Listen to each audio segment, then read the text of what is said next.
Precisa rapidamente de uma casa. Passe pelo crédito. Crédito Predial Português. Quem quer casa, vai ao crédito.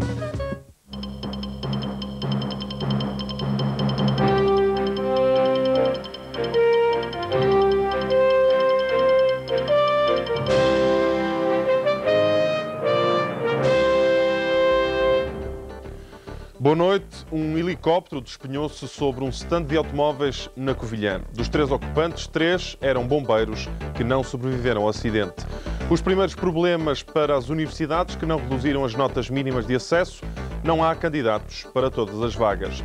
O primeiro-ministro, afinal, fintou toda a gente. Anunciou férias na Grécia, mas afinal está aqui ao lado, no sul de Espanha. Um helicóptero de combate a incêndios despenhou-se na Covilhã. Morreram os 3 bombeiros que seguiam a bordo do aparelho depois de terem combatido um incêndio no Sabugueiro. A queda provocou ainda 5 feridos, um deles em estado grave. Há 2 dias atrás, em reportagem no Fogo de Ceia, a SIC recolheu imagens do helicóptero em pleno combate às chamas. Hoje, ao regressar de um incêndio, o aparelho ao serviço dos bombeiros da Covilhã caiu sobre uma oficina de automóveis. O piloto terá tentado chegar ao aeródromo, mas cerca de 200 metros antes, o helicóptero despenhou-se. Vi o helicóptero muito baixo, eu até pensei que vinha aqui para junto de mim e pensei logo que o helicóptero que vinha ou para aterrar de emergência ou que esteja avaria. O que é certo é que o helicóptero não vinha a trabalhar bem e depois dos momentos deixou de ouvir, foi quando se deu a tragédia. A queda do aparelho causou a morte a 3 dos 6 ocupantes, todos eles bombeiros. Como o helicóptero se encontrava numa posição contra a parede, em que as pessoas não podiam sair, tentei em afastar alguns ferros, mas que não se conseguiu, embora tivéssemos tirado ainda 2 feridos, em estado muito grave, que mais tarde verifiquei que tinham falecido. Quanto aos 5 feridos, 3 estão hospitalizados na Covilhã, não inspirando cuidados. Os 2 restantes, cujo estado de saúde é mais grave, foram evacuados para Coimbra. Qualquer um dos 2 não correm perigo de vida, não é? Neste momento não, embora a situação do bombeiro seja mais grave, mas também não se prevêem complicações que ponham em risco a vida, não é? De qualquer maneira, é uma situação delicada, não é? Entretanto, Armando Vara, secretário-de da Administração Interna, deslocou-se à Covilhã para se inteirar do acidente e manifestar o apoio do Governo aos familiares das vítimas. Já pedimos à direção da Associação de Bombeiros que acompanhasse os familiares das vítimas neste momento difícil, que adiantasse tudo o que fosse necessário, porque o Serviço Nacional de Bombeiros, o Governo não deixará de ressarcir a Associação em relação a essa matéria. Não? Em plena época de incêndios, mais 3 bombeiros perdem a vida ao regressarem de mais um combate com o fogo. Um acidente igualmente raro foi o que se viu hoje nos Açores. Explodiu uma mina da Segunda Guerra Mundial. Provocou ferimentos em 15 pessoas e estragos em cerca de 30 habitações. A mina explodiu em Vila Franca do Campo, na ilha de São Miguel, ao que parece devido ao sobreaquecimento provocado por uma fogueira que ardia ali próximo.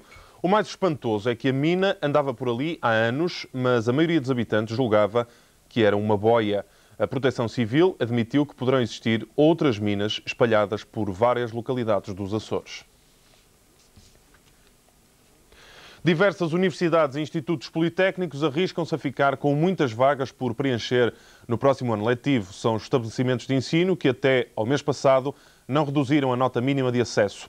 Agora constatam que têm mais vagas que candidatos e dessa maneira irão receber menos dinheiro. Milhares de candidatos, tanto medo de não entrar e alguns estabelecimentos a constatar que vão ficar quase sem alunos por causa da nota mínima. Uns cursos têm, outros não, outros ainda seguem uma resolução do Conselho de Reitores e do Conselho Coordenador dos Politécnicos. Tinha havido uma recomendação no Conselho de Reitores que dizia que a nota mínima da específica devia ser 9,5, mas se mais do que 25% dos alunos fossem eliminados por esse processo à partida, excluindo obviamente os zeros, então a nota mínima seria aquela que só excluiria 25%. Os resultados dos exames nacionais foram tão maus que as universidades e politécnicos que tinham adotado a resolução resolveram baixar a fasquia. O nosso objetivo é seriá-los e eliminar os piores mesmo, não é eliminar toda a gente. E foi assim que logo no primeiro dia de candidaturas ao ensino superior, as notas mínimas vieram por aí abaixo. No caso da matemática, por exemplo, de 9,5 para 1,5, numa escala de 0 a 20. Andamos todos aflitos a dizer, a nota mínima é esta, é aquela. É evidente que é chato de saber-se que a nota mínima é esta. Mas atenção, é a nota mínima para candidatura, porque depois não são esses que entram, esses não entram. A Universidade Nova de Lisboa não adotou a recomendação do Conselho de Reitores. Exigiu 9,5 para todos os cursos, sujeitou-se a ficar com vagas por preencher. O arrependimento levou algumas instituições a colocar o problema à Comissão Nacional de Acesso, que fez uma proposta ao Governo, dar nova oportunidade às escolas para baixar a nota mínima. O Governo concordou e a portaria está assinada desde ontem. Quem resolveu sair de Lisboa esta noite pôde fazê-lo sem as habituais horas de demora no trânsito. É certo que o trânsito aumentou em relação aos últimos dias, mas segundo a Brigada de Trânsito, a GNR, não há problemas nas saídas da capital, nomeadamente em direção ao sul, que é sempre o destino de férias mais desejado. A calma já verificada ao longo do dia prolongou-se pela noite. Tudo indica que os grandes congestionamentos verificados em anos anteriores levaram a uma mudança nos hábitos dos portugueses. Em vez de sair de uma só vez, há quem prefira adiar a partida por mais alguns dias, só para evitar o inferno das filas. Do local onde se encontravam, tinham certamente uma bela imagem da ponte e do rio. Sobretudo as águas do Tejo, imagem mais próxima, não podiam ter. Estavam postos em sossego quando o carro resvalou encosta abaixo. Nas margens do Restelo, o casal de ocupantes apanhou um valente susto, mas não mais que isso. Valeu-lhes a maré baixa para evitar que a noite fosse mais molhada. Os bombeiros chegaram pouco depois e foram lançando avisos aos muitos carros que vão apreciar a lua. Em noite de verão, cuidado com o travão de mão.